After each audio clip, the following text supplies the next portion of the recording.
జలంధరుడు శివుడి కుమారుడని మీకు తెలుసా? పదండి తెలుసుకుందాం.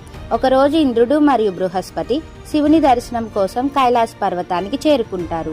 ఈ విషయం తెలిసిన శివుడు ఇంద్రుడి భక్తిని పరీక్షించటానికి సాధు సన్యాసి వేషం ధరించి వాళ్ళొచ్చే దారిలో అడ్డంగా కూర్చుంటాడు. తమ దారికి అడ్డంగా కూర్చున్న సాధువుని గమనించిన ఇంద్రుడు ఆ సాధువుని పక్కకు జరగమని ఎంత చెప్పినా పట్టించుకోకపోవడంతో ఇంద్రుడు కోపంతో సాధువు మీదకి వజ్రాయుధం ప్రయోగిస్తాడు. దాంతో శివుడు తన నిజరూపాన్ని ధరించి ఒక సాధువు మీదకి వజ్రాయుధం వదులుతావా అని అగ్నిజ్వాల లాంటి నిప్పులతో మూడో కంటిని తెరిచి ఇంద్రుడి ప్రాణాలు తీయాలనుకుంటాడు.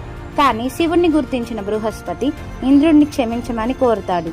ఇంద్రుడు కూడా శివుడి కాళ్ళ మీద పడి క్షమించమని కోరుతాడు.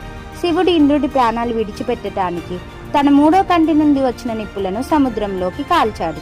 ఆ నిప్పు సముద్రపు నీళ్లతో కలిసినప్పుడు ఒక బాలుడు జన్మిస్తాడు.